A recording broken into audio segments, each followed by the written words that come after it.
Olá, queridos, tudo bem com vocês? É um prazer imenso estar aqui novamente com você e mostrando a história agora dos batistas, uma história que nós vemos o agir, o mover de Deus guiando o seu povo. Os batistas vão surgir a partir dos chamados separatistas, aqueles puritanos que se separam da igreja estatal inglesa, da igreja anglicana. Mas antes de entrarmos no assunto, eu peço que você se inscreva no canal, ative o sininho com as notificações, compartilhe esse conteúdo e deixe aqui o seu comentário. Se você é batista ou já foi batista, eu quero saber de você, o que você acha dessa história. Então, vamos mergulhar na história dos batistas? Fique com seu coração aberto, a sua mente atenta, e eu creio que Deus vai falar profundamente com você. Essa é a minha oração no dia de hoje, para que você possa perceber o agir de Deus guiando a sua igreja. E mostrando agora nessa tradição riquíssima dos batistas. Bom, tudo vai começar. Deixa eu só colocar o slide aqui para você da aula número 1. Tudo vai começar com o rei Henrique VIII. Henrique VIII, ele é o rei da Inglaterra e, no século XVI, e ele está insatisfeito com seu casamento com Catarina de Aragão, porque ela não lhe dava filhos homens. Então Henrique vai pedir ao Papa Clemente VII para anular o casamento dele, e o Papa, obviamente, vai rejeitar. Primeiro por uma questão teológica e também por uma questão política. O Papa recusa essa pressão de Henrique VIII de ter o seu casamento anulado, justamente por pressões que o Papa sofria do imperador Carlos V, que era sobrinho de Catarina de Aragão. Então não era interessante, não é verdade? Então, insatisfeito, Henrique VIII vai romper com a Igreja Católica. E em 1534, nós vamos ter o chamado Ato de Supremacia. O rei inglês, Henrique VIII, ele vai se declarar chefe supremo da Igreja da Inglaterra.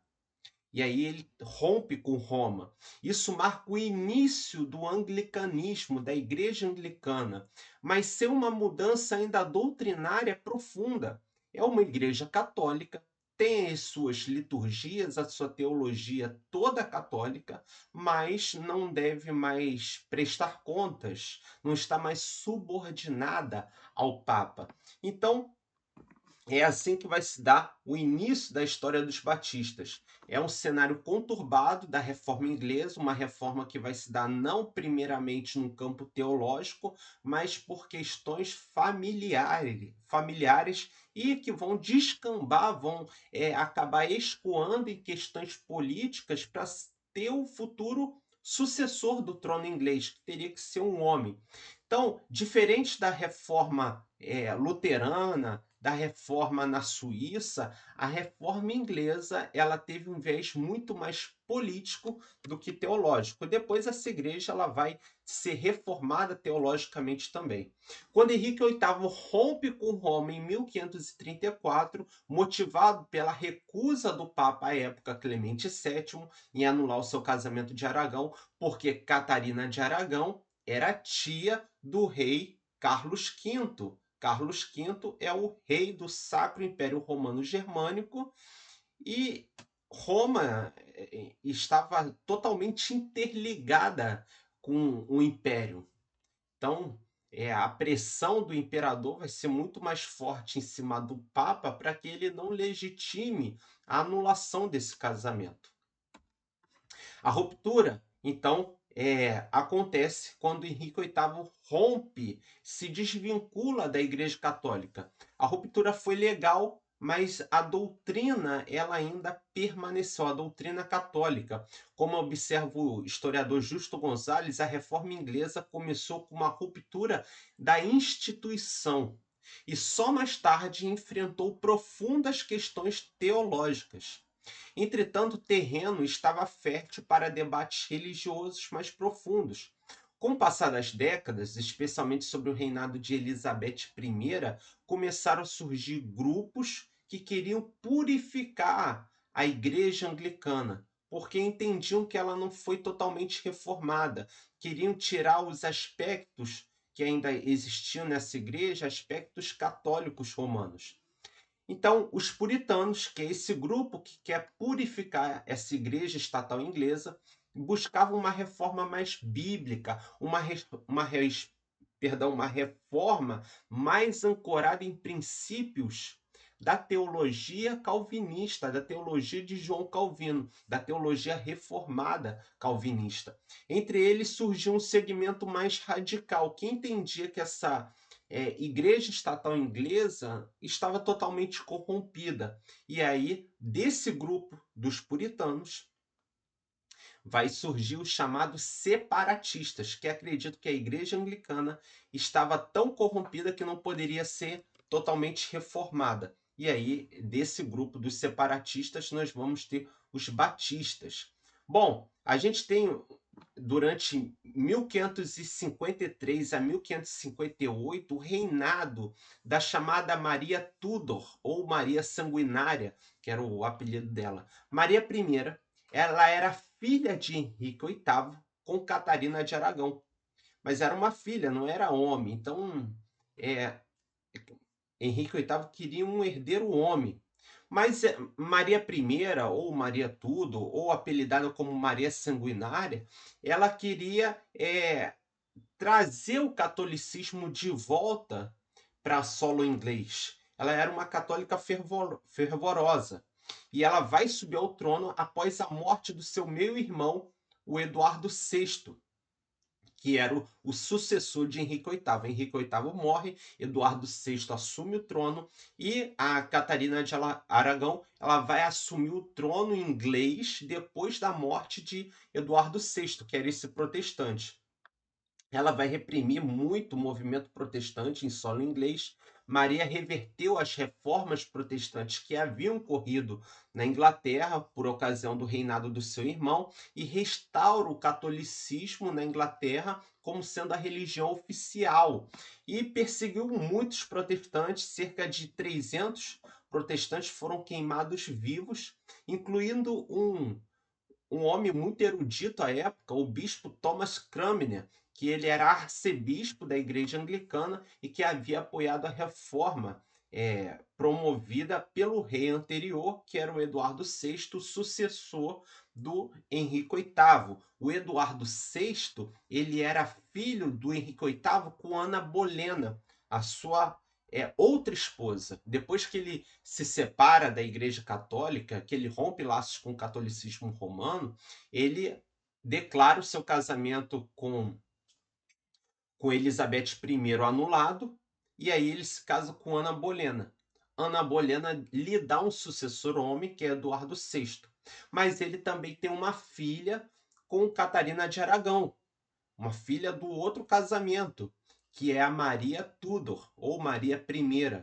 Eduardo VI reina na Inglaterra após a morte do seu pai, Eduardo VIII. Eduardo VI ele é um protestante fervoroso, ele promove reformas dentro da igreja anglicana. Um dos principais apoiadores é o arcebispo Thomas Cranmer e ele vai falecer. Aí quem vai assumir o poder é Maria I, ou Maria Tudor, Maria Sanguinária, e ela vai ganhar esse apelido porque ela promoveu muitas execuções contra os protestantes que outrora, com Eduardo VI, haviam sido muito bem recepcionados em solo inglês. Então,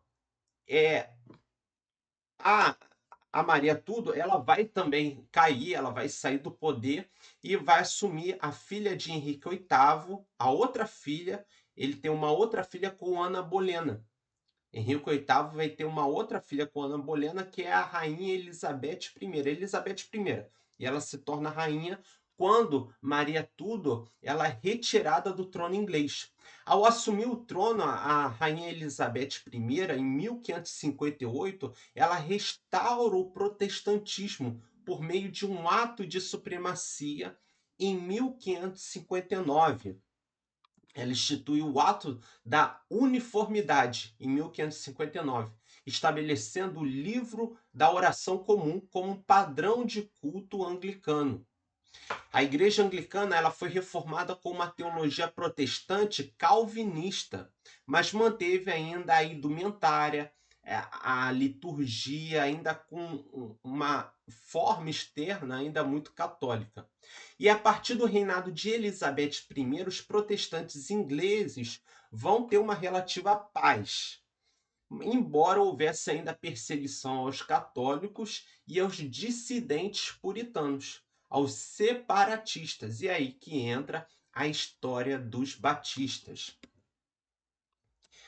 E é desse meio dos separatistas que emergem os primeiros batistas. Um dos nomes centrais e um dos primeiros batistas é John Smith. Ele é um clérigo anglicano, ele é um pastor anglicano que, após contato com os menonitas na Holanda, a Holanda já tinha uma certa liberdade de consciência, de crença, ele chega à conclusão que o batismo infantil era antibíblico. E qual é a grande questão de falar que o batismo infantil era antibíblico? Porque à época, o registro civil do bebê que nascia não era o Detran inglês, um, não tinha um tabelião, não tinha um cartório que registrasse. Quem registrava aquela criança que havia nascido era a igreja, por meio do batismo infantil. Então, criar uma teologia, ou reforçar uma teologia, ou dizer que o batismo infantil é antibíblico e promover somente o batismo de adultos que têm a consciência da fé, que é o credo batismo, nesse contexto, é também um ato contra a corte inglesa. É também um ato anti as políticas do império. Porque o batismo infantil não era somente um ato teológico à época. E por causa disso, anos atrás, os anabatistas foram perseguidos por causa disso. Porque rejeitar o batismo infantil para a corte inglesa, por exemplo, não é somente uma questão teológica, mas é uma questão política, porque é o controle do Estado do nascimento de crianças. Então é ir contra aquele reinado, é ir contra aquela nação, dizer que o batismo infantil era antibíblico. E aí, por vezes, batistas também serão confundidos com o movimento herético à época dos anabatistas. E aí tá feita a treta, né? Bom, e nesse meio separatista que emerge os primeiros batistas, como a gente viu, John Smith, é esse que está na foto, ele é um clérigo, e ele vai ter um encontro com cristãos menonitas lá na Holanda, e ele vai chegar a essa conclusão que o batismo infantil era algo antibíblico.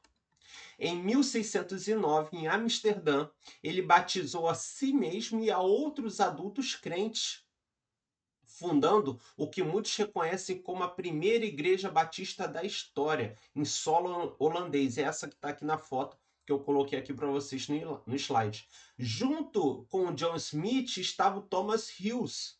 O Thomas Hughes, que ele vai retornar à Inglaterra em 1612 e vai fundar a primeira igreja batista em solo inglês. Então, a primeira igreja batista no mundo é fundada por John Smith na Holanda. E o Thomas Hughes está com ele e volta para a Inglaterra em 1612 e vai fundar a primeira igreja batista em solo inglês, lá na Inglaterra mesmo.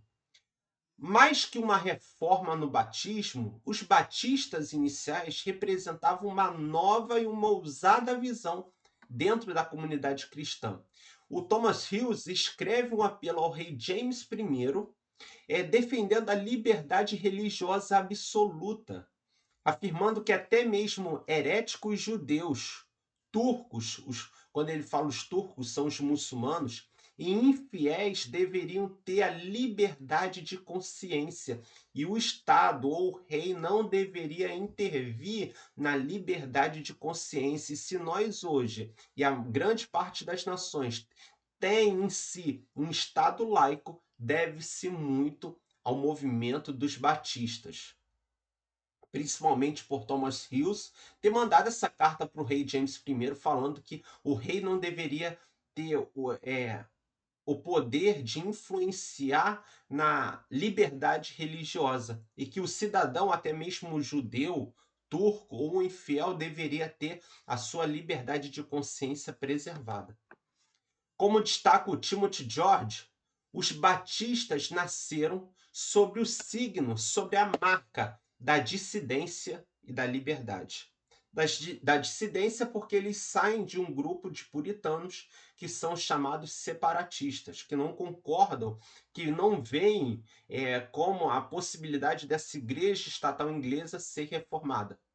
E da liberdade, não apenas para si, mas para todos, conforme a gente acabou de ver.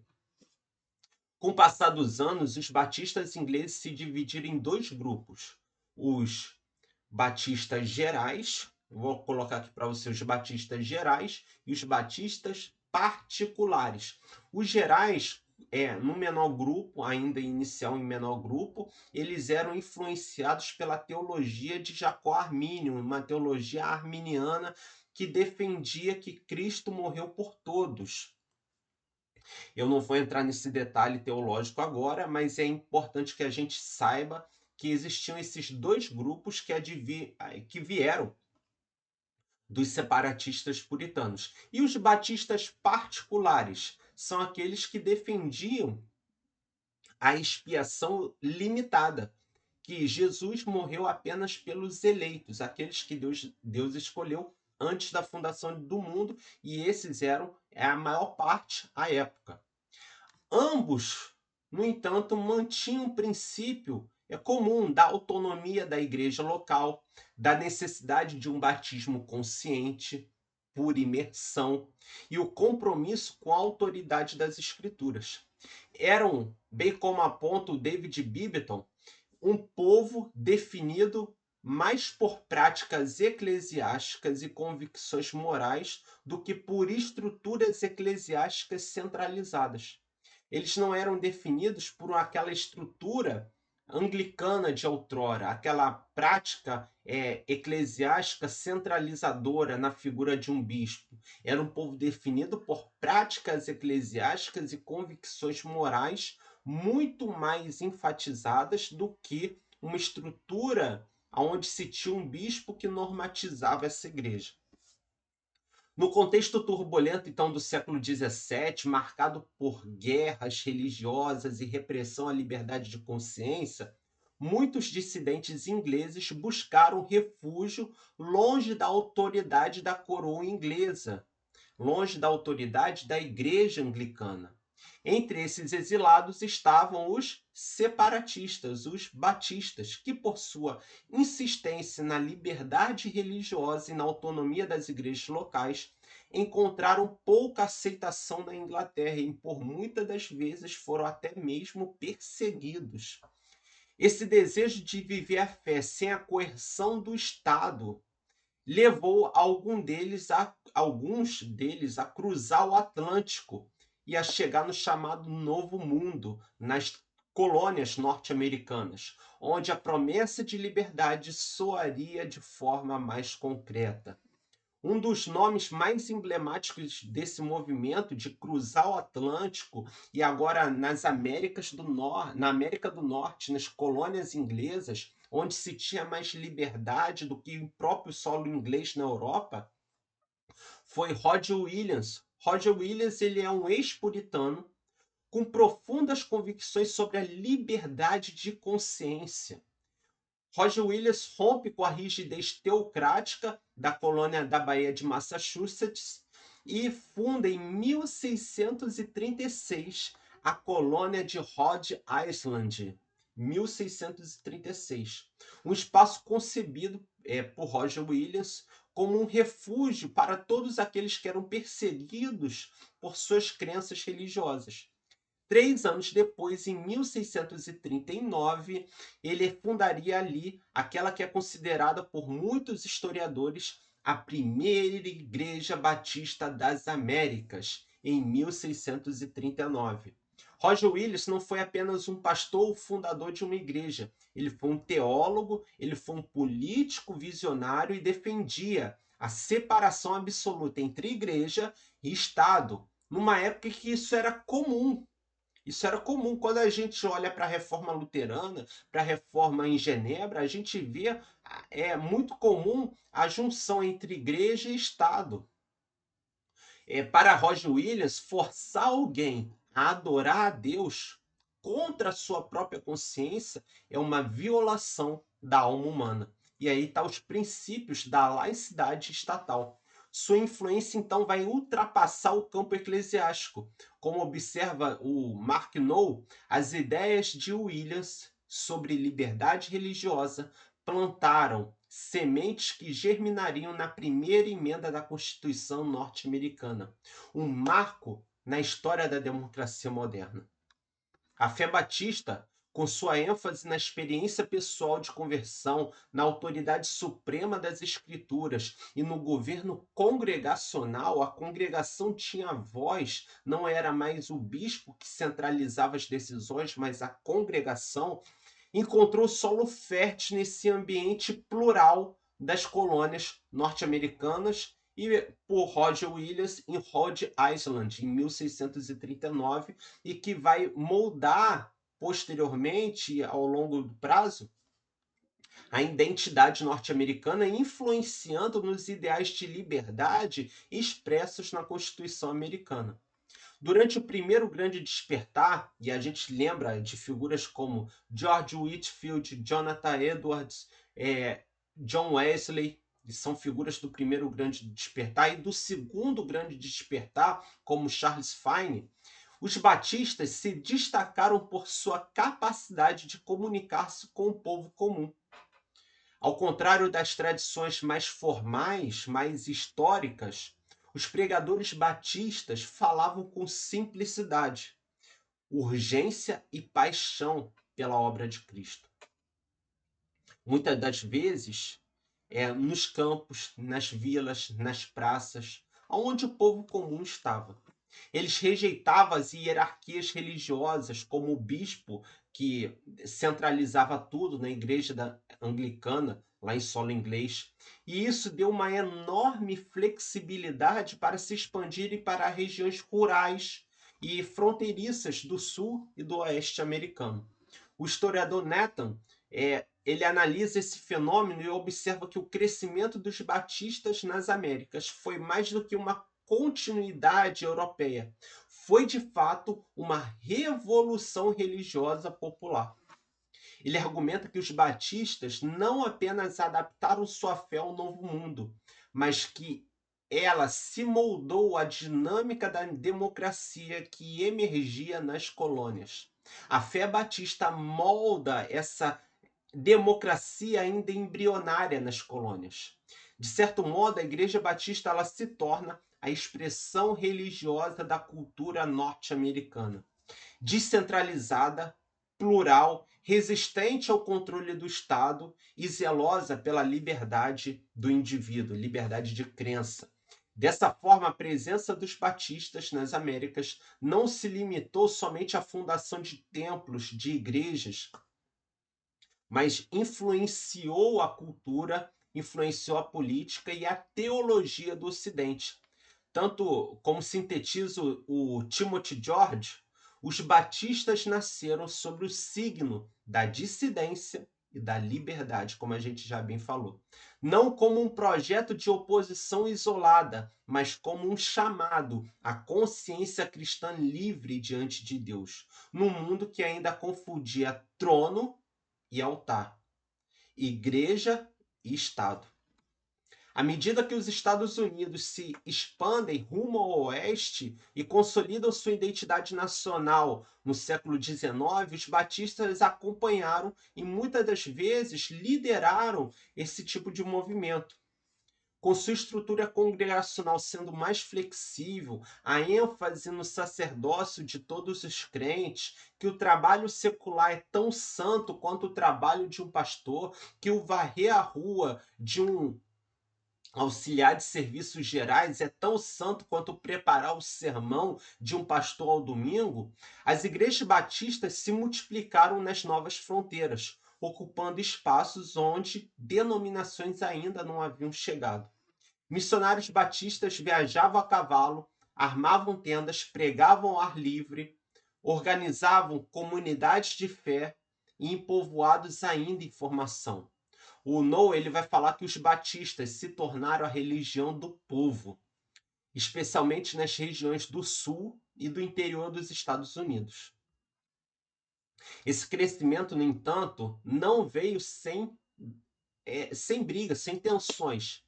A questão da escravidão ainda vai dividir profundamente as igrejas cristãs na América. E os batistas não escaparam desse conflito, dessa divisão que vai surgir. Em 1845, essa tensão resultou na criação da Convenção Batista do Sul, separando-se dos batistas do Norte, por conta da recusa dos batistas do Sul em apoiar missionários dos batistas do norte, em apoiar missionários que fossem donos de escravos. Então a gente vai ter a partir daí, e é o princípio, o início que vai culminar na Guerra Civil Norte-Americana, as igrejas tanto batistas, presbiterianas, metodistas, vão se dividir, vão dividir o país. O norte, como ele é mais. O norte dos Estados Unidos, como ele é mais industrializado, mais evoluído socialmente, eu falo isso muito entre aspas, tá bom? Eu entendo o peso é, que isso quer dizer, mas eu estou tentando ser simplista nas minhas palavras. O norte vai buscar a abolição da escravidão, enquanto o sul norte-americano vai criar toda uma teologia para defender essa questão da escravidão norte-americana. E aí os dois lados vão brigar, isso vai culminar na Guerra Civil Norte-Americana. A Sociedade Batista, a Convenção Batista do Sul, a SBC, se tornaria nas décadas seguintes a maior denominação protestante dos Estados Unidos, mas sua origem ligada à escravidão geraria debates internos e revisões históricas profundas no século XXI. Então foi o que eu falei para vocês. O Sul estava resistente a abolir a escravidão. O Norte já estava querendo abolir a escravidão e até abolindo. E isso aí vai gerar um conflito não só na sociedade, mas também dentro da igreja, porque a igreja também, socialmente falando, sociologicamente falando, ela está incluída numa sociedade maior. No caso, a sociedade norte-americana, tendo os estados do norte, apoiadores da abolição da escravidão, porque eram mais desenvolvidos no comércio, na indústria, nas relações comerciais, na própria questão teológica. O Sul ainda é mais resistente a essa questão de abolir a escravidão. E aí, Norte e Sul vão criar as suas teologias para legitimar as suas posições dentro desse embate de vai abolir ou não a escravidão. Então, a Sociedade Batista do Sul, nas décadas seguintes, ela se torna a maior denominação dos Estados Unidos, mas a sua origem ligada à escravidão ainda vai gerar muitos debates e uma revisão histórica no século XXI por causa desse apoio dos batistas do Sul à questão de não abolir a escravidão. No século XX, os batistas enfrentaram novos desafios. O avanço do liberalismo, o surgimento, e eu falo liberalismo teológico, o surgimento do fundamentalismo, as tensões entre modernidade e tradição e a necessidade de se enganjar em questões sociais, como direitos civis, segregação racial e justiça social. Algumas igrejas batistas mantiveram uma postura conservadora centrada na evangelização e na autoridade da Bíblia, enquanto outras abraçaram agendas mais moderninhas, mais progressistas. Essa diversidade vai refletir uma das marcas mais singulares da identidade batista: a ausência de uma hierarquia central que vai regular a teologia batista. Cada igreja local mantém uma autonomia, o que permite uma certa flexibilidade da liberdade, mas também leva a uma ampla variedade de posições doutrinárias e sociais dentro de um mesmo nome denominacional. A gente vai ter batista que vai aderir ao movimento fundamentalista, que é o movimento que se opõe ao liberalismo teológico. O liberalismo teológico é como se fosse um câncer, ele vai tentar responder, no primeiro momento, a ciência, e para isso vai tentar desconstruir toda a teologia histórica, vai tentar desconstruir toda a Sagrada Escritura, dizendo que Jesus não teria ressuscitado, mas o que ressuscitou foi o ideal de Jesus, que ele não multiplicou 5 pães e 2 peixes, mas ele multiplicou a solidariedade. Note que é muito sutil essa teologia liberal.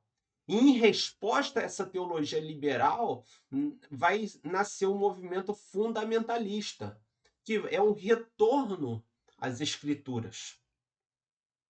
E os batistas, por ter essa ampla liberdade de crença, de pensamento sobre um único nome, alguns vão aderir ao movimento fundamentalista e outros vão aderir ao movimento liberal. Apesar dessas diferenças, os batistas continuam a desempenhar um papel importante na vida pública americana. Muitos líderes influentes, como o pastor Martin Luther King Jr., um pastor batista, é ícone no que se fala, no que se tange a direitos civis, emergindo das fileiras da tradição. Martin Luther King combinou uma fé batista com uma profunda visão de justiça social, mostrando como essa tradição batista poderia dialogar com os grandes conflitos e dilemas da sua época. E quando os batistas chegam, então, em solo brasileiro? Bom, a influência batista não ficou restrita aos Estados Unidos. No fim do século XIX, missionários americanos trouxeram os batistas para a América Latina, incluindo o Brasil. Após a Guerra Civil Americana, que se dá por questões da escravidão, centenas de sulistas buscaram novas terras. E muitos vão se estabelecer aqui no Brasil, em São Paulo, em Santa Bárbara do Oeste, a partir de 1867. Em 1870, publicam aqui no Brasil um manifesto para a evangelização do Brasil, assinado por pastores de diversas denominações e pelo jovem pastor batista Richard Ratcliffe.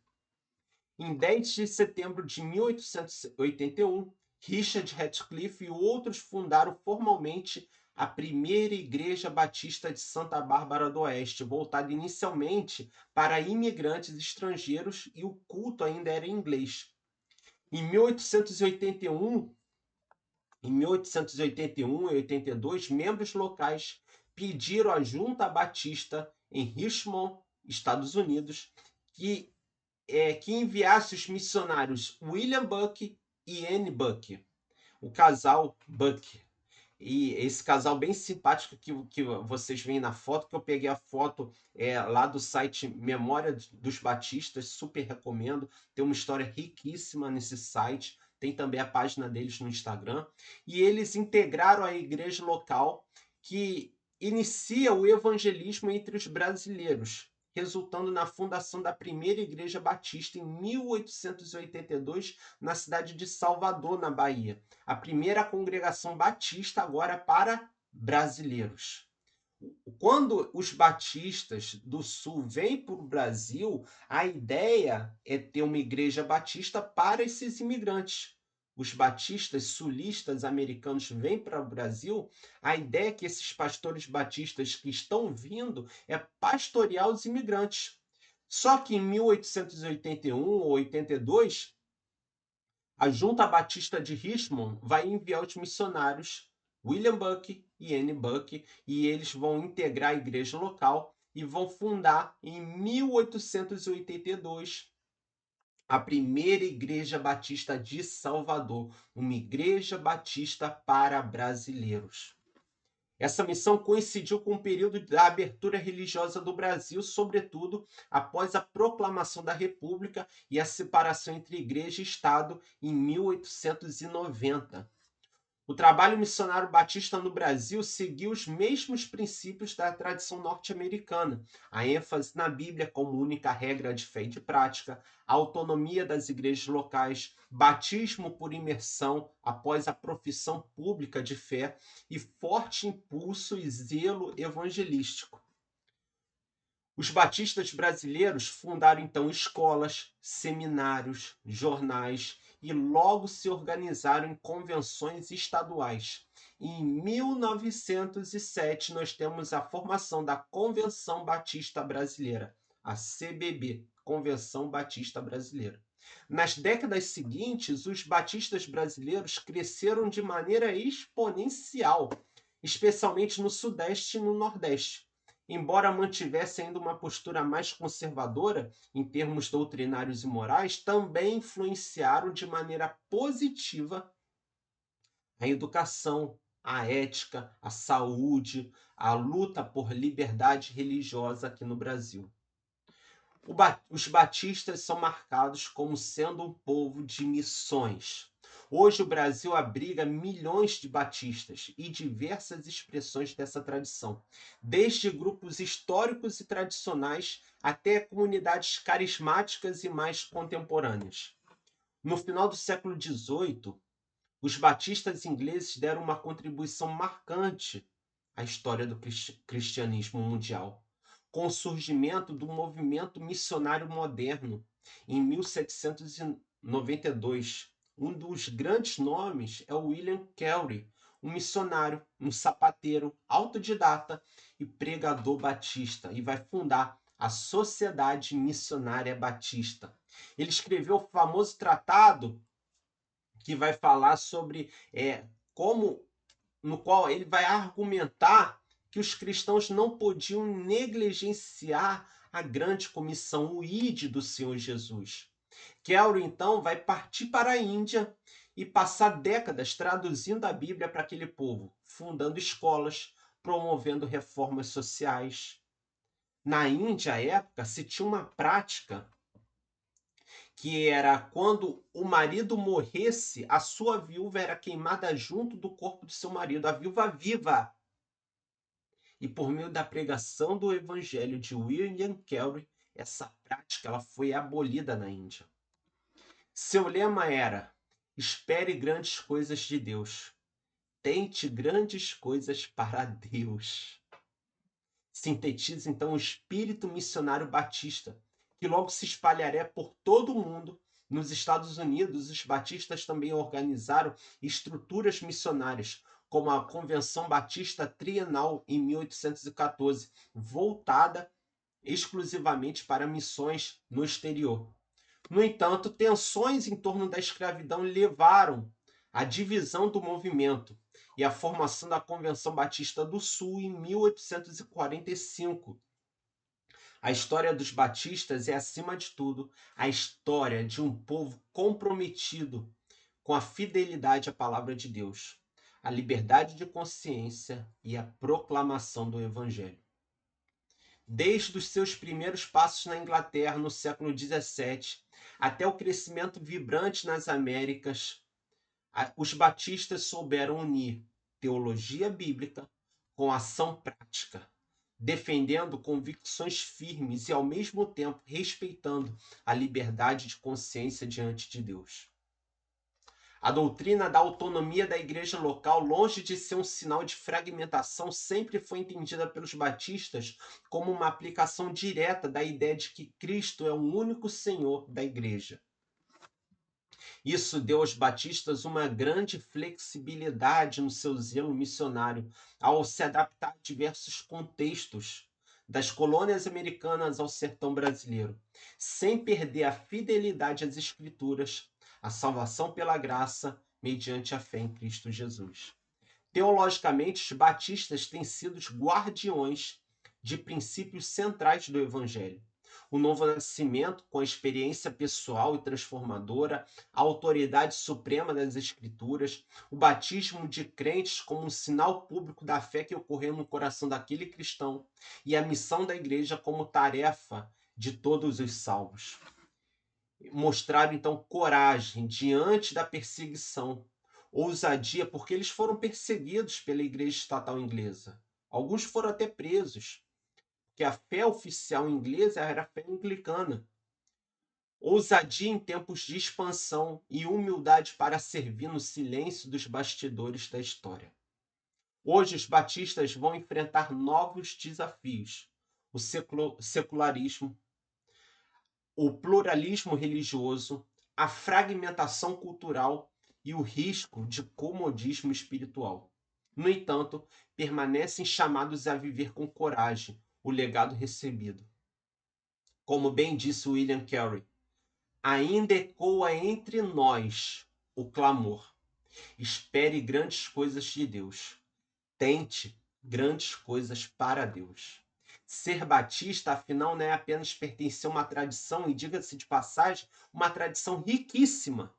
É carregar no coração uma convicção de que Cristo é o Senhor e que a fé deve ser livre e que a missão continua até que o mundo inteiro ouça as boas novas do Senhor Jesus. Vamos falar um pouquinho agora sobre as confissões batistas. E aí eu coloquei a foto da confissão de 1689. Os primeiros batistas é a confissão de 1611. Thomas Hughes e o John Smith foram os líderes do primeiro grupo batista formado lá em Amsterdã em 1609. Isso a gente já viu, liderados por menonitas, adotaram o batismo de crentes que sabiam o que era a fé.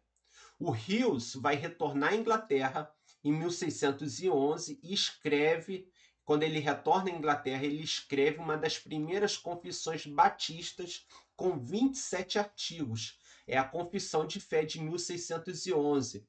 O artigo 13, por exemplo, dizia assim: cada igreja deve receber todos os seus membros por batismo, após a confissão de fé e pecado, conforme a pregação da palavra, de acordo com a instituição primitiva.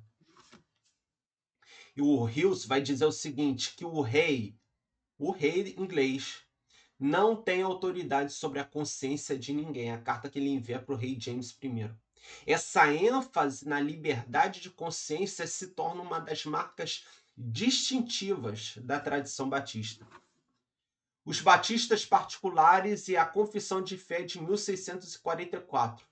Publicada por 7 igrejas batistas particulares que entendiam que a expiação é limitada, que Jesus morreu somente pelos eleitos, pelas suas ovelhas, o objetivo era se defender das acusações de que os batistas eram os anabatistas, aqueles reformadores radicais que defendiam o batismo de adultos, mas também eram vistos como heréticos. Então, os batistas, para se defender da acusação de que eles eram grupos envolvidos com os anabatistas e até confundidos com esse grupo, eles escrevem a Confissão de Fé de 1644, aprovada, publicada por 7 igrejas batistas particulares, reformadas, que vai destacar a autoridade das Escrituras, a eleição soberana, a justificação somente pela fé, o batismo do crente por imersão, o governo congregacional.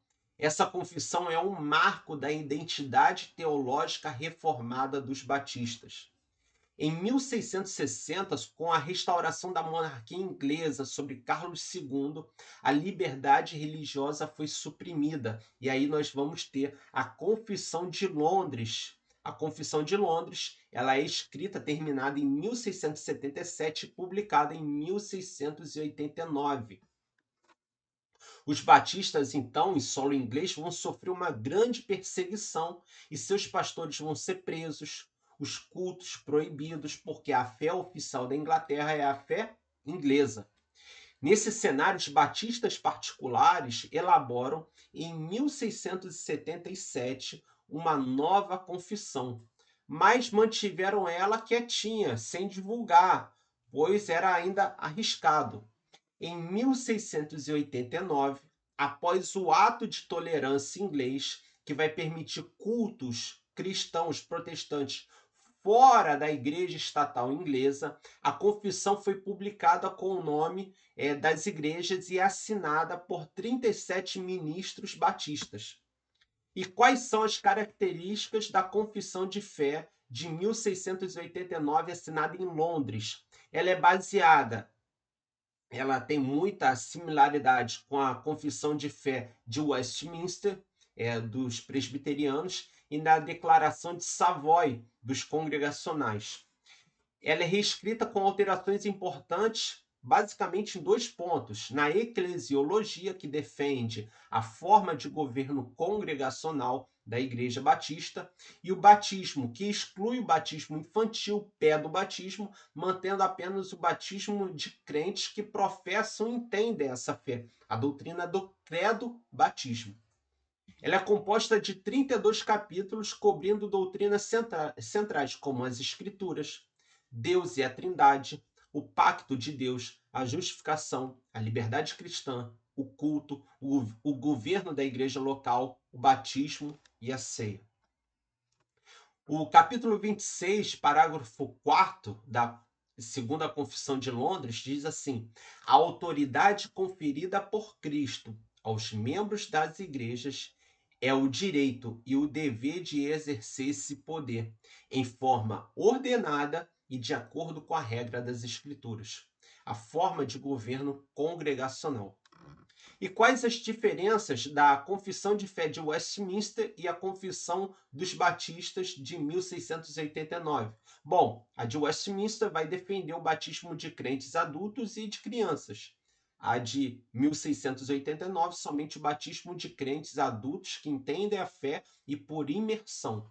O governo da igreja na Confissão de Fé de Westminster é um governo presbiteriano, com assembleias regionais. Já a dos batistas é um governo congregacional com autonomia local daquela igreja. A ceia do Senhor, o pão de comunhão possível. Isso é o que defende a Confissão de Fé de Westminster. E na Confissão dos Batistas, a ceia do Senhor é somente para crentes batizados. Enquanto na Confissão de Fé de Westminster o pão é da comunhão, sempre que possível, lá na Confissão de Fé dos Batistas o pão é somente para os crentes batizados. O pacto, sobre a teologia do pacto, na Confissão de Fé de Westminster, é um entendimento que é um pacto único, abrangendo Antigo e Novo Testamento. Na Confissão de Fé dos Batistas, em Londres, é o pacto da graça, unicamente o pacto da graça revelado no Novo Testamento. Impacto histórico da Confissão de Fé dos Batistas de Londres de 1689. A confissão foi uma forma de batistas dizerem: somos reformados, mas batistas. Mostraram que não eram hereges ou anarquistas espirituais, mas alinhados com a fé a fé correta. Quando eu falo ortodoxa, não estou falando da igreja ortodoxa, das igrejas ortodoxas, mas estou falando em ortodoxia da reforma, com a fé reformada. Até hoje, igrejas batistas reformadas ao redor do mundo utilizam a Confissão de Fé de Londres de 1689 como base da sua doutrina. E aí está a bibliografia que eu usei para montar esse vídeo, essa aula, e eu peço que você possa consultar também. E chegamos ao fim dessa aula, queridos. Espero que você tenha sido instruído, impactado e visto como Deus nunca fica sem voz na história e Ele guia de maneira soberana o seu povo. E peço para você, deixe aqui o seu comentário. Se você é batista ou já foi batista, o que você achou? Coloque aqui, tudo com muito respeito, com muito carinho, e compartilhe esse vídeo. Eu creio que mais pessoas serão verdadeiramente abençoadas. Até uma próxima e fique com Deus. Graça e paz, queridos.